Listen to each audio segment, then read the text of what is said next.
done? Yes. All right. Oh, what a waste of a very good joke.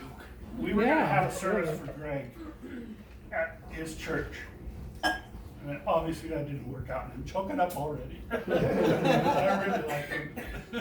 So, but because of that, I wrote a eulogy. I had done the eulogy for Mom and Dad when they passed away. And I just thought it was fitting that I say a little bit about my brother. Sorry. Oh, I hate it when people say they're sorry because they're snub knuckling. Yeah, don't say All you're right. sorry for feeling. Yeah, really. I want to tell you a little bit about the Greg I know. Might make you cry a little bit. Yeah, right. But that's okay. Death is no fun to those of us left behind. It might make you smile or even laugh. That's good. Greg always wanted people to smile and laugh. Hopefully what I share with you will let you know him a little bit better. Pause. Yeah, it's a new paragraph. Greg was born on November 5th, 1948, in Bobby Bruce. It was such a great occasion that the U.S. commemorated it by making it election day. Not really, but it sounds. It's close. He was the fourth kid. Jack was first, 2 years later, Patty. 5 years later, me. 16 months later, Greg.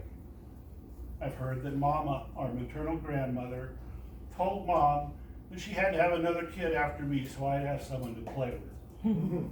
Fortunately, God had even better reasons for him to be here. We went to Irvington Elementary School and Grant High School in Portland. Lived in a terrific neighborhood with lots of kids. He and I always played together, not always on the same side, but never as enemies. Mom and Dad both worked. Jack and Patty were usually doing their own thing. So Greg and I were almost always doing things together. We even got sick together. I remember staying home together one time because we were sick, looking around the kitchen for something to eat. We found a box of dried mashed potatoes. Yum! Wait, white is boring. Where's the food coloring? Oh, no. We discovered that blue mashed potatoes are not very appetizing. When Greg was 8, we started to go to Zion with the Schmickeys across the street. Patty had been coming here for a while, and that was our true social life, including a girl named Judy Long. We sang in the choir, and we were acolytes. Acolytes sat in the front row, right in front of the pulpit during the service. Acolytes lit the candles during the service. Apparently, Greg and I were talking too much during the sermon. No. And Pastor Chucky leaned over, and I could see him to do it this day. Leans over and scolds us. Mom came down and sat between us. Totally embarrassed. We acted in the holiday plays, went to Sunday school, especially participated in Walpole, a Lutheran organization for teenagers. We even got to go to a Walpole National Convention in Washington, D.C. I know I keep talking about us, not just about Greg. But at this time of life, outside of school, we did everything together. Pause. No paragraph.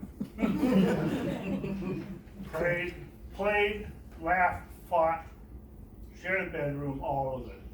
We never would have admitted it back then. But we loved each other a lot. Always have, always will. After high school, we kind of went our separate ways. Me to the Air Force, Greg to Portland State.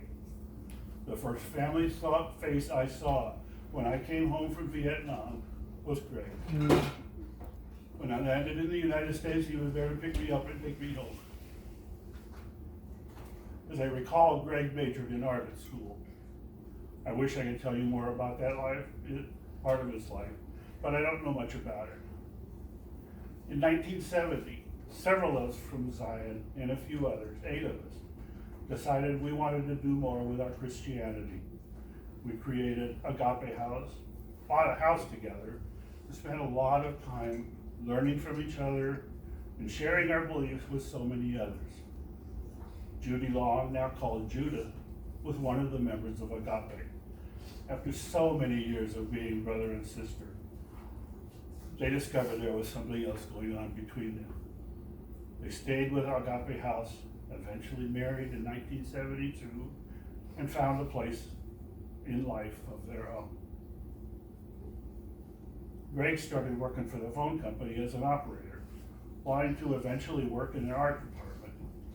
Regretfully, the art department never panned out, but he stayed with the phone company and became the lead installer of 911 services to the local area until he retired in 2010. Greg and Judith had 2 kids, Micah in 1978 and Joel in 1980.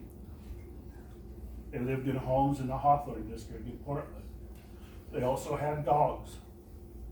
When Greg got frustrated with one or both of his sons, he would always, Joel, Micah, Fred! in exasperation. So naturally, one of the dogs was eventually named Fred. The boys grew up and left home as adults do. Sadly, Greg and Judith parted in 2008, but still respected each other and spent time together with their kids, grandkids, and extended family until her untimely death. Greg purchased half of the house that Judith's brother Greg owned and lived there until he died. He spent a lot of his time building stage props. He was, rightfully so, very pleased with it. Greg was a spectacular artist, as we now see. Not just three-dimensional things, but paintings, pen and ink, charcoal. Whatever he put his hands to turned out terrific. He loved his church and his congregation and did so much for them. Almost every Sunday, you'd find him spending time with his grandkids, Gavin and Ryan. We were lucky to have parents that taught us the value of love and humor. Greg had a bunch of both. I should never put his name in here because then I quit Sonny. This guy had a bunch of both. Love for his kids, his grandkids, this wonderful group of people in his extended family, his friends, and people in general, and life. He had a bunch of medical issues over several years. He sometimes acknowledged that he was living on borrowed time. During a phone conversation we had a while back, he was telling me about one of his medical issues and finally said, "Doggone it, it's your turn." Like we can share that. To you younger kids, especially Gavin and Ryan, I can't explain to you why death occurs to people we love. You want to say, wait a minute, I'm not done with you yet. I guess God figured that he really needed an artist with a good sense of humor. When Mom and Dad died, I thought that if I turned around really fast, I'd see them behind me, smiling. Now I think I'll see Greg standing with them, probably sticking his tongue out at me. Brat. Yes, Mom. I read the eulogy for both Mom and Dad when they passed away. Patty, Greg, and I had created them. Prior to the service for Dad, I told Greg that I wasn't sure I could get through it without crying. When I walked up to the pulpit, there was a teddy bear sitting on the floor. A little bit shocked, I looked out in the audience and saw Greg with a great big smile on his face. Thanks, my brother. Where is it now? I can laugh at my own stuff. I said earlier that Greg always wanted to see people smile and laugh. I truly believe this was a big goal in his life. He found humor in a lot of things. Himself, his family and friends, the things people did or said. He never meant anything he said to be harmful. He just wanted us to laugh. People sometimes say he's going to a better place. Well, this place was pretty good because Greg was in it.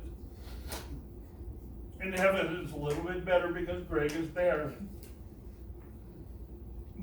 Every single one of us learned something because Greg is a part of our life. You may not recognize it, but it's there. Every one of us is a better person because he shared his life with us. When I think of Greg, I remind myself to smile, so I do. All of you do that too. Nothing would make him happier. Beautiful. Beautiful. All right, everybody quit crying. Thank you for paying attention. Thank you. Thank you for reading that.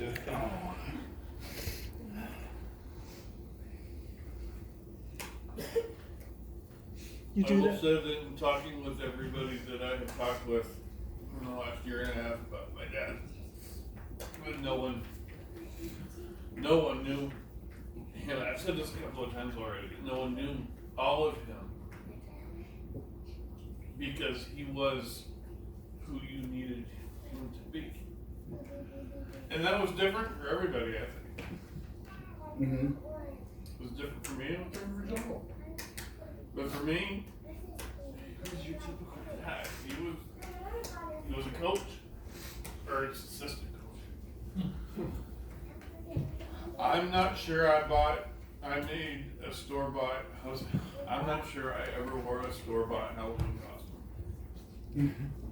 I don't think either of us did. He just made it. And he just made it. And we'd go to bed. And we'd wake up and there it was. Really? How cool. And then he went to work. Wow. How cool. And it didn't even dawn on me. And, you know, that takes hours and hours and hours. And he worked a lot. Did he ask you what you wanted to be? Oh, yeah. Oh, okay. It was, and he enjoyed that. That was, we didn't want to be traditional things. That's the reason why he had to build it, is because you couldn't go to a store and buy a telephone. Or Max Headroom Oh yeah, Max Headroom, like the year he came out, that actually lit up. it actually lit up. Oh. And Mom, she was a makeup artist and she did the makeup, and I walked around with a TV that he basically, we originally tried to buy a 27-inch Zenith. Clear out the guts and realize that sucker's 150 pounds. I'm gonna do that. So he made it out of cardboard and had all these different things, and I had a little switch on there. And, Max and Headroom. light up. That's great. We won every single school Halloween contest. Bless his heart. What else were you? Can you remember? Yeah. And then when we decided to have giveaways, he painted Gavin's room in real man. I remember that. Yeah. Yeah, pictures of it though.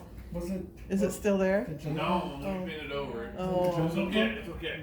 We have pictures of it, we have lots of pictures of it, we can make posters and stuff like that. Cool. Good, high resolution. Was it the Jungle Book? It was a jungle book, it was a jungle book, it was a full. It was really cool. Gosh. Oh, thing. yeah. You never He saw and it? I don't remember, no. He and I did it together. Remember And, I mean, he did it, but he let me do stuff up there, he didn't cover it. You can do the sky. Cover it up.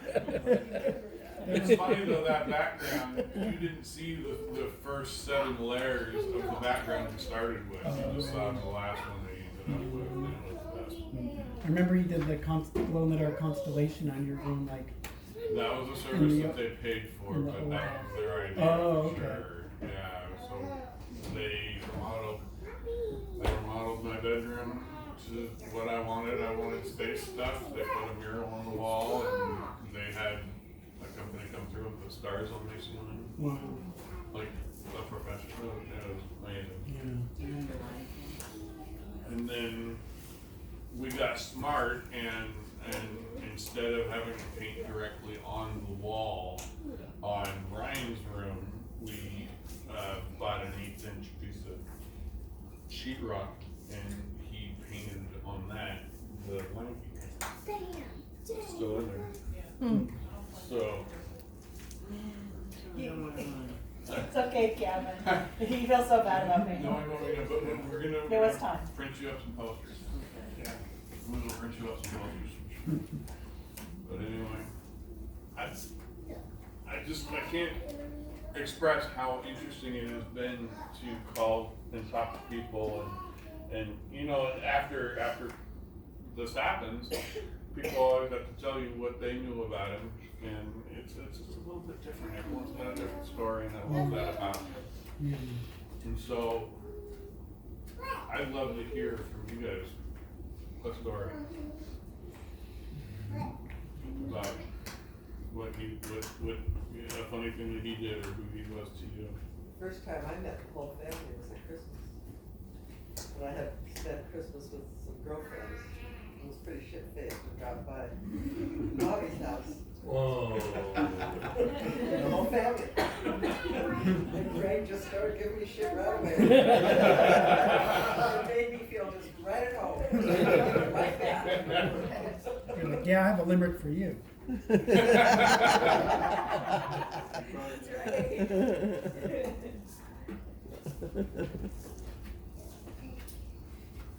You just always have the funniest puns. I know, I was just gonna say, like, yeah, he was just the expert at that. And I remember one specific time I laughed at one of his ridiculous jokes because it's so ridiculous. And, You had and to. then Judith's like, don't encourage him. I think I heard that one. But it's so funny. Yeah. Yeah.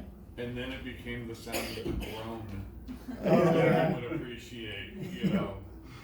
You didn't have to laugh, but if you groaned, it was just as good. Success. Every time we met somebody for the first time that my dad interviewed, are you funny like your dad? I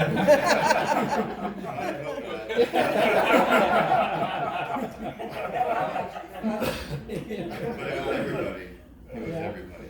I mean, it was That or, everybody. oh, you must be an artist. Right. Like it's funny, but it's also it was everybody. It was always like, you don't know nothing. You should tell him about the Wayne Swan joke. Is what? Wayne Swan, the joke we played on Greg. Oh, yeah. Jan and I are good friends, Wayne Swan and Barb Swan. Wayne was retired a few years ago. The CIO. CIO at the Portland Airport. And we were playing cards together, and it was just when we first started seeing him periodically. He said, "Your last name is Bruce?" To me, obviously. And I said, "Yeah." He says, "Well, do you know Greg Bruce?" I said, "Yeah, I know him. My brother." Wait, why? Always. Wait. He said, What do you do? he installed the 911 information He's in the at process the airport. of. And he worked directly with Wayne for several weeks. Oh, wow. So they got to know each other pretty well. And I don't remember whether it was Wayne or myself that came up with the idea. We got to get him. Because Wayne appreciated Greg's sense of humor too.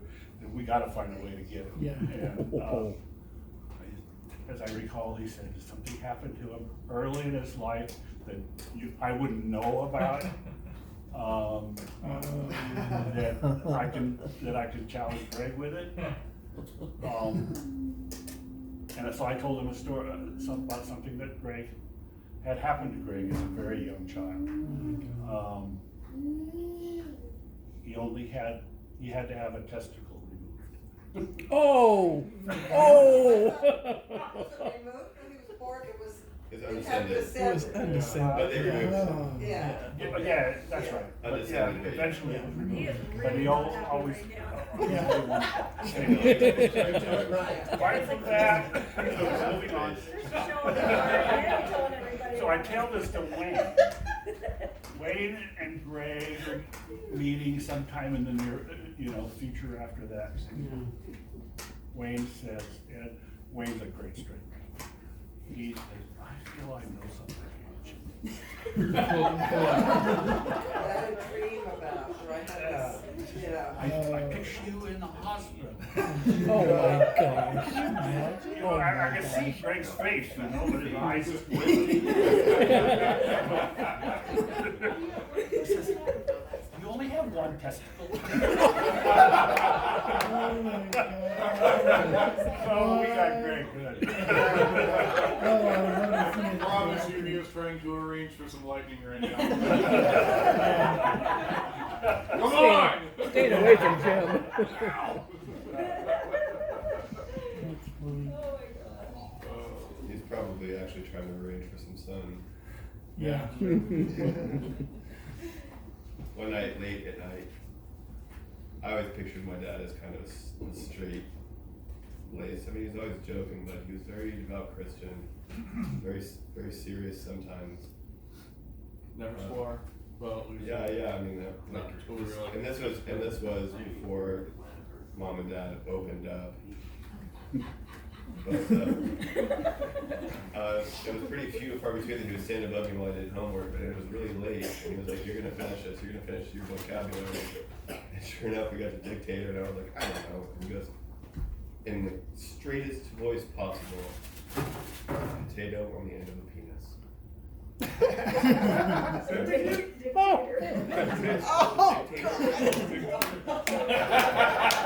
I just got it. And I turned around, and he's like this.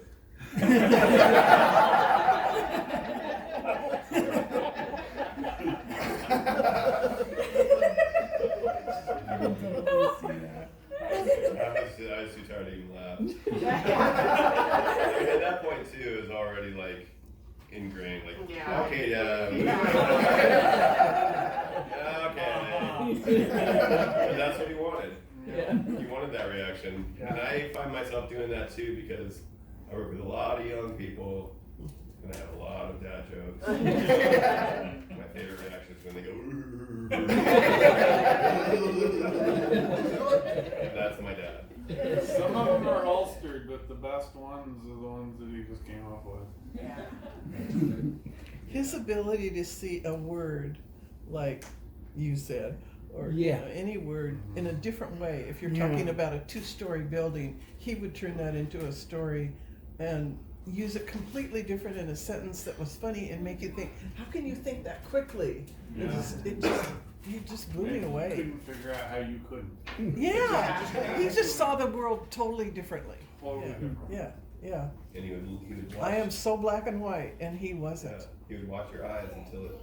Until it dawns. Yeah. And wait for the groan. And you try not to laugh and forget it. You gotta laugh. Yeah. 10 minutes after you walked away, and he came back. It's got I that. got it! Yeah.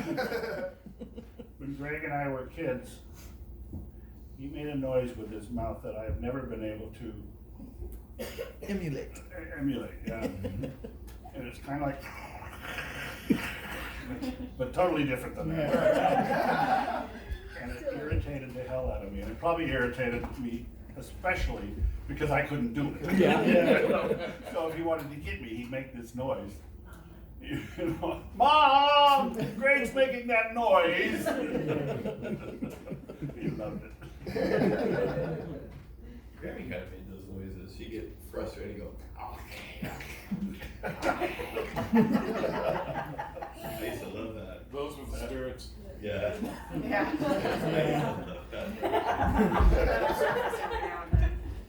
He had a habit of rolling it when he got angry. He'd roll his tongue backward and put it between his teeth.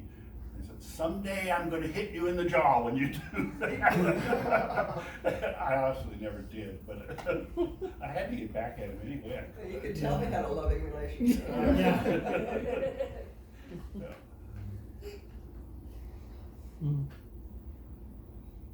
He was always ready to point at you and say, Jimmy did it. Yeah. He was usually right. Well, every story he told, he was little Mr. Innocent. I don't know if that was the case. No, but Sounds like he was the instigator, and then he got out all you guys to do something, and he'd be like, "They did it." Yeah. That sounds like him. that sounds like him. You know what you could do?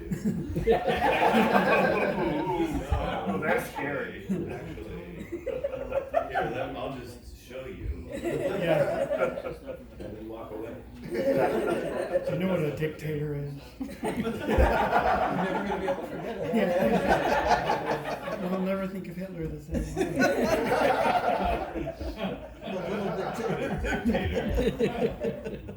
Oh, God.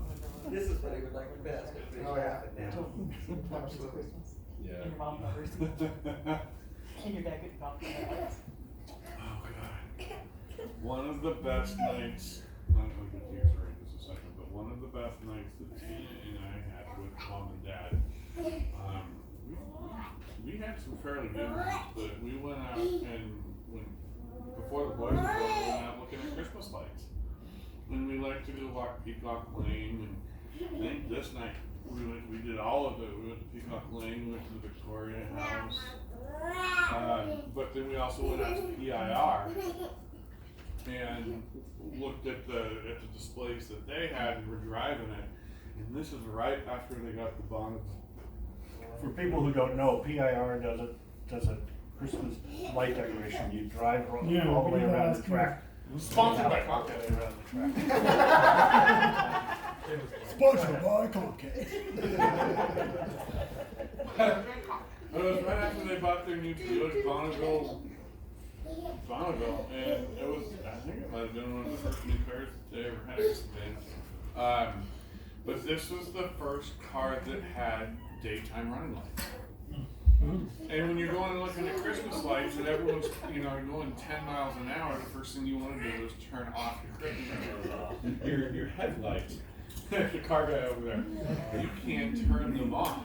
So Dad spent probably the first quarter of the thing, just messing with stuff. Get the book out. And we're looking at the book. And we're back to him and we missed the first quarter. And we looked at him. He finally got on the phone just to find out you can't turn the headlights off.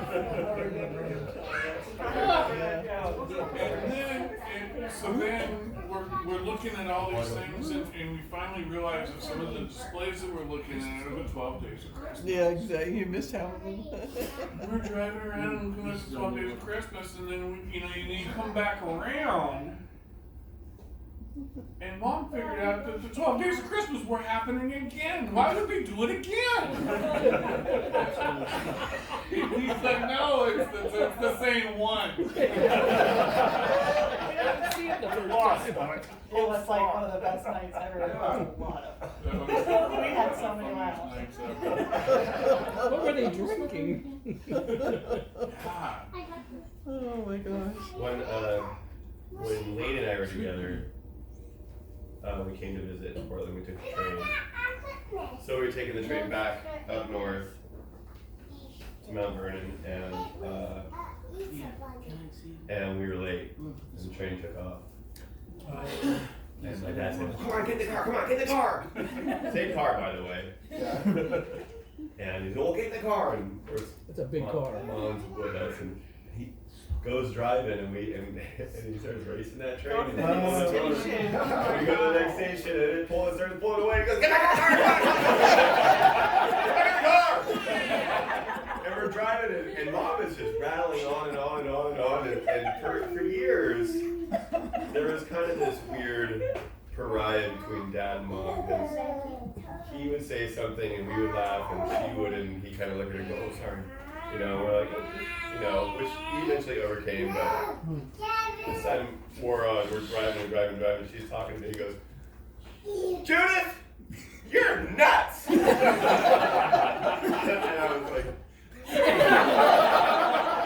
Someone said it out loud to her. he drove us all the way to Seattle. Oh my God, are you kidding? Yes, where we made it. One South Mountain. That's funny. I I mean, I think that at some point, it wasn't about getting there. He wanted to drive the car fast. Yeah. I think you might be right, yeah. Yeah, he just wanted to do it. Big old There car. were some times that it was like that, where one time, we were in G.I. Joe, that's how long ago that was. Oh, And I picked up this Pelican, which we weren't allowed. We weren't allowed Pelicans. No guns. BB guns. Well, we could have like, Yeah, like we could Nerf live guns with that. and laser tag and disc guns. And, Nothing real. just, soft, nothing real. Nothing as BB guns and nothing. So I pull the trigger and he goes, snap! And I was like, wow, that thing's got some kick, So I trained it up on this nice cooler right between the O and Coleman and went, whack! And all of a sudden this little black guy goes, whip! And I comes around the corner. What the hell was that? And I go, it's Roddy. He goes, let's get the hell out of here.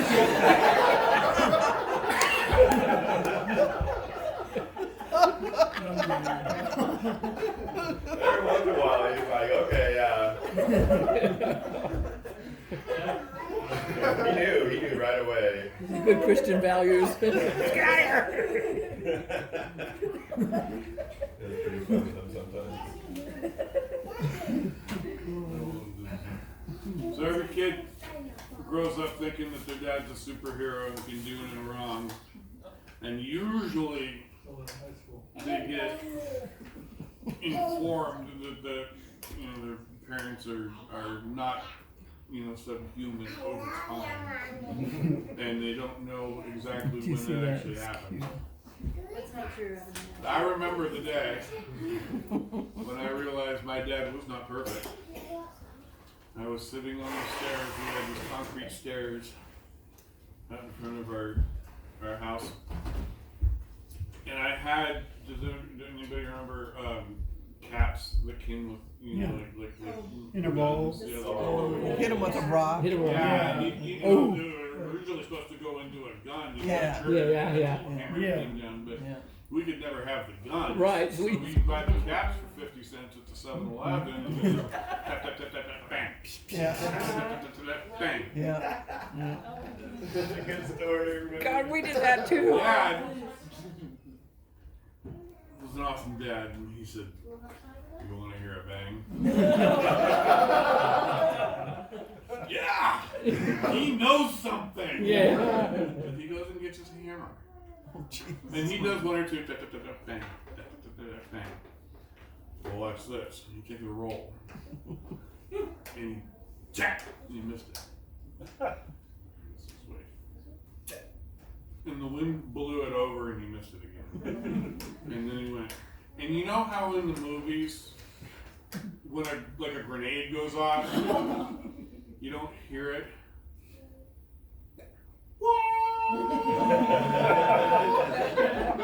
I saw a flash. He saw that flash. It was. It was confetti. Oh.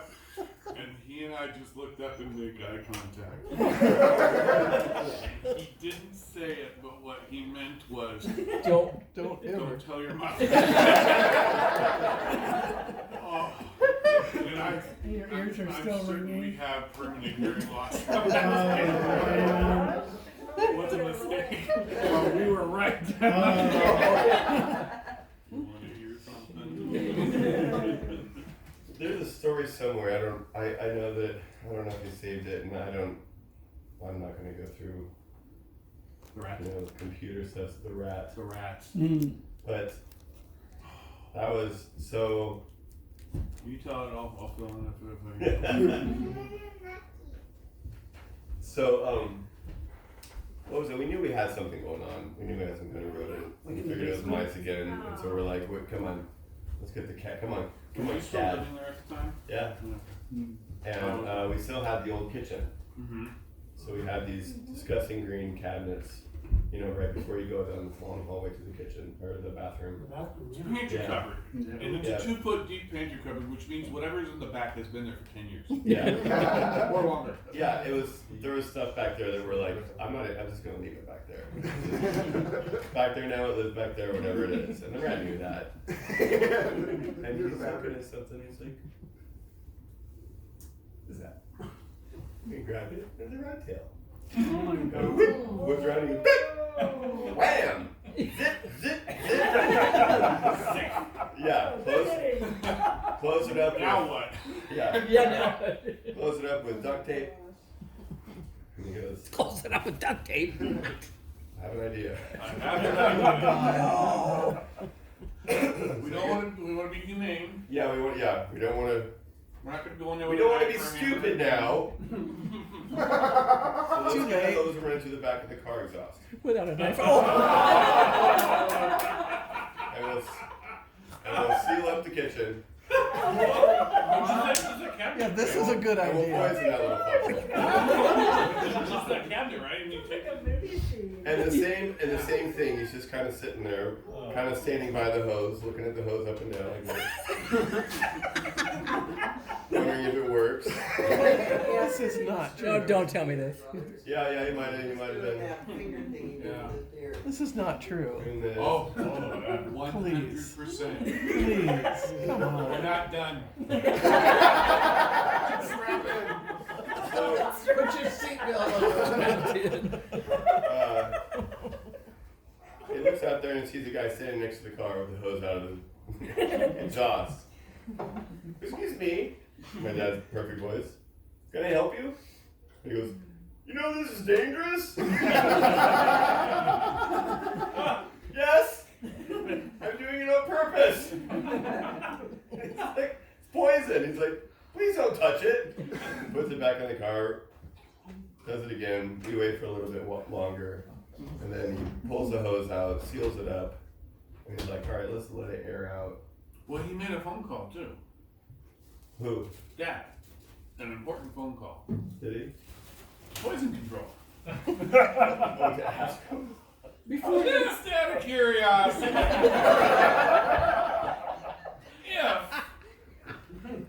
If someone had Smite a him. rat in their cupboard, theoretically, and they were trying to gas it out with the car exhaust, how long do you suppose? One, how long do you suppose it would take to be, to kill said rat? How long do you think it would be to be, safe to go in there and clean out said rat? And then, Poison I bullshit. forgot about that. well, because what happened next didn't happen by accident. No. And then he said, let's go to, I remember vividly that it was Red Robin. He's like, let's go get some to eat, because we went to Red Robin. So let's go get something to eat, we'll let it air out, we'll come home, and then we'll clean out the dead rat. Where was your mom? So she was right there. She was minding her own business. She's the one that called poison control. Yeah. We walk out on the front porch, and about a half dozen firemen were walking up the Yo. axis. We got this call from poison control. Are you kidding? There were 2 fire trucks out front. Oh my. The hose was still where it was. No. And they're like, What's going on here? you know that's bad for you? Yeah, I No, know. we're getting high. Was there police too? Probably. I think there were police I don't too. think There was a lot of. I there was a lot never of heard people. this story. I I bet the police were there, making too. it up Loved as you it. go Dad actually along. really loved to write. And he published it. Did it work? So we I got the went idea to she was dinner. there. Okay. We went to dinner. We came back. He went through the cupboard, and he goes, "Don't damn it!" And I was like, "What? No?" And he's like, "Get!" And as he's going to the bathroom, he said, "In the bathroom!" Ah! Not exaggerating. Running out like this. His legs are hanging underneath him.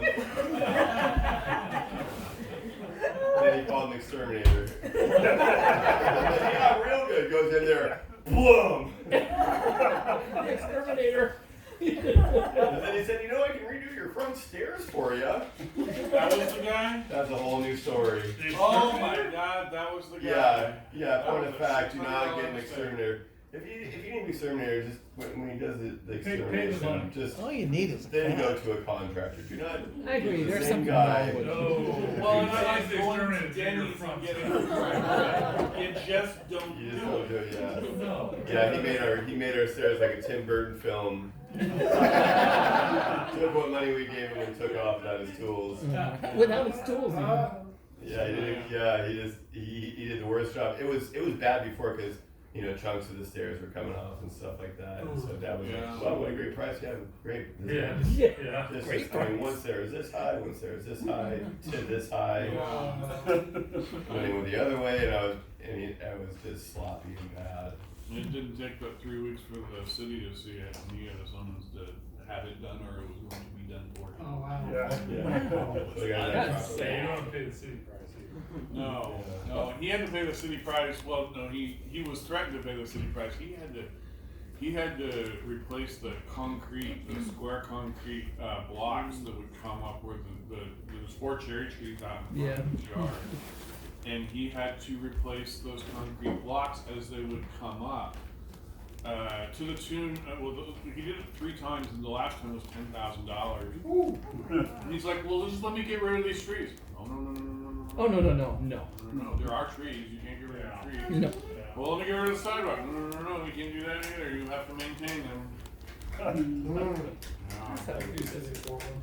It's outrageous. It's weird.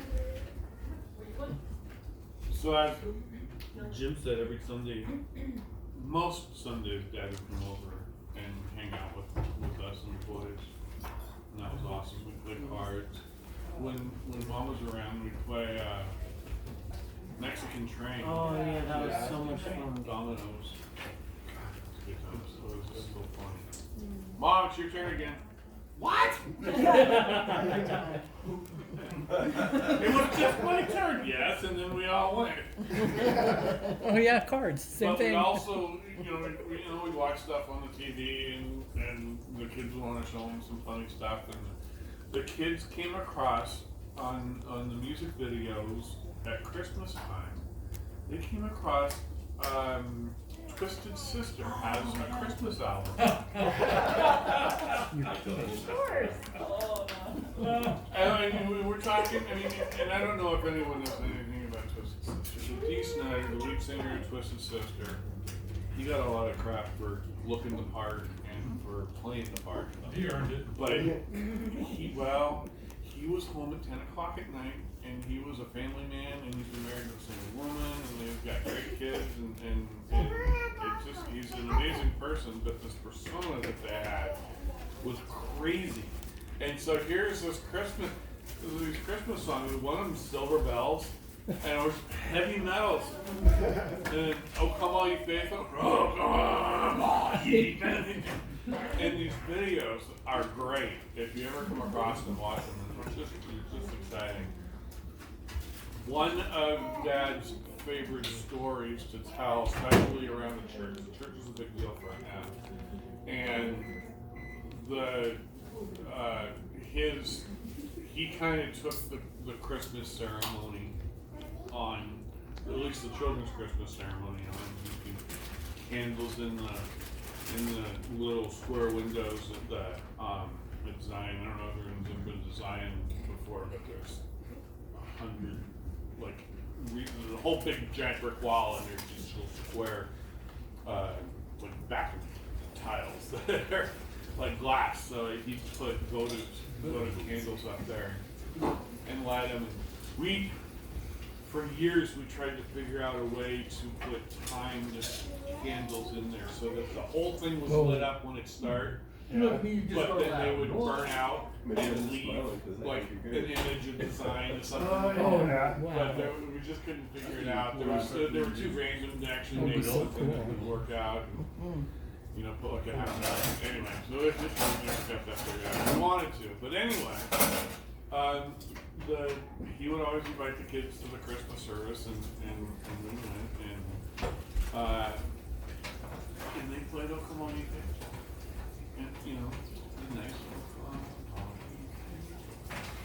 And Papa would come down and you know, after he did his thing, he'd sit with us, and the boys were always really well behaved. And he said to them after the ceremony was over, the service was over, he said, "What was your favorite part about the church service?"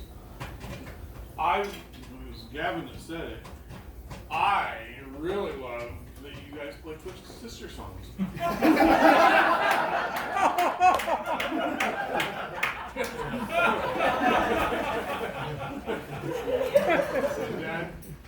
Dad holstered that and he told everybody. God gave rock and roll to you. I didn't know I said that. Right there.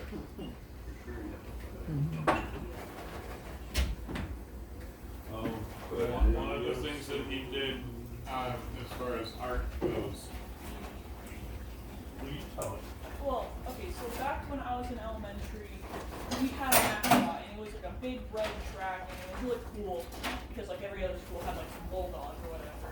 But I get called up to the principal's office, and I think, oh my god, I'm dead, because I'm walking down the hall thinking, what did I do this time?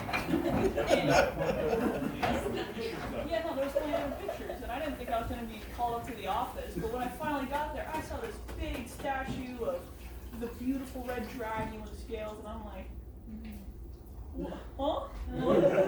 Am I in trouble? They're like, no, he made this for the school. And I'm like, what, really? And Papa was there, Yeah. and he presented it. Wow. So Dad got into foam. Yeah. What was it? Sorry. Styrofoam, like insulation, the pink insulation foam stuff that you could buy, and he carved it, and then he found this stuff that you could paint on to make it look like dragon skin. Wow. And he made a three-dimensional It was super cool. dragon Mascot. Yeah, we got pictures of it someplace. Super. And he Nice. presented it to the school, and then neither could go there anymore, but it is But the Oak Road dragon. Yeah, they Still there? It's in a glass case as soon as. Oh my it's God, that's And wonderful. like a little card that says Donated by- about Papa and how he made it and stuff. Oh, that's awesome. And he built a lot of church animals too, didn't he? He built a lot of stuff. The donkey. The donkey. Don Quixote. Yeah. Don Quixote. Don Quixote. So the first one he made, what was the camel's name? Yeah, the camel, yeah. The first one he did was the camel. What was the camel's name? I can't remember. Anyway, so to do the church service, they were gonna have the kids, recreate the whole, manger scene and all that. And apparently you can't do that without a full-size camel. Of course. And so he was dressed up as one of the wise guys, and he made Wise this guys. full-size camel. It was Yeah. crazy looking. I saw pictures, he had that album. Yeah. Yeah. Yeah, she brought that. I think he brought it here last time, that's where I saw it. so too. And he made the most realistic looking donkey. And then he made a donkey, and he posted a couple of pictures, and then somehow, I don't even know the whole story about how that Baltimore church That's the picture. got a hold of Oh my it, but they goodness. got a hold of him Oh my goodness. and commissioned him You to have that make on one. And Facebook. so there's a Don Quixote in Baltimore, Isn't that Maryland. crazy? God, And that's they awesome. probably It was paid. it's on Facebook, this picture. I'm sure that they didn't pay him enough, Is this, oh, that's great. Right. And that's the donkey. but Oh my It was he built that sucker. super realistic looking. Like it had fur and everything. Yeah. Yeah, that's the camel. That's the camel. The camel is real Ricky, and it's kind of funny because You're right, Cal. so the hump isn't finished. The hump isn't finished. It's crumpled up paper. I remember that, The yeah. windows were Don't. and the legs, the wheels aren't real steady, and they're going right here, right whatever. So as he's crumbling it, the legs kind of do that. The donkey that he made out of steel rebar, and then put the fur over top of it, so kids can actually ride that. And you put it on like serious cattle. It was super cool looking. Wow. Cutler. And those things are still at the church, and they'll be used until they fall apart and they're And the, Smuggled like 3 pocket knives in there. Oh my gosh! Hold on. Dad always had a pocket, a little pocket, just crack things open and whatever. And then he lost one, and then so he replaced it, and then he lost another one, and they replaced it. And for some reason, someone found 2 of them and gave them to him. So he had 3 on this person. We're talking just little Swiss Army knives, just something to get into it. But the Blazers were doing their photo op at the beginning of the season, and it was just, just like a practice, just to kind of hype for the season. And the kids and I always went to go to those things. And we've been standing, it's open, it's free, and it's open admission, and first come, first serve. And I said, Dad, meet a second. He said, I know, I'll get there early and get in line. And so he did, and he'd been in line for 2.5 hours by the time we got there. And about 10 minutes before he realized we were going through metal detectors, he realized he had 3 pocket knives on him. And they said, all you have to do is put your cell phone in your hand, and your cell phone needs to be on so that they could see that your cell phone was real. And you have it put in your hand, and you have it out in front of you as you're going through the metal detector. And my dad, the straight-laced man who never made a mistake in his life or swore, smuggled 3 pocket knives into a Blazer event in his hand. under his phone. Oh, no way.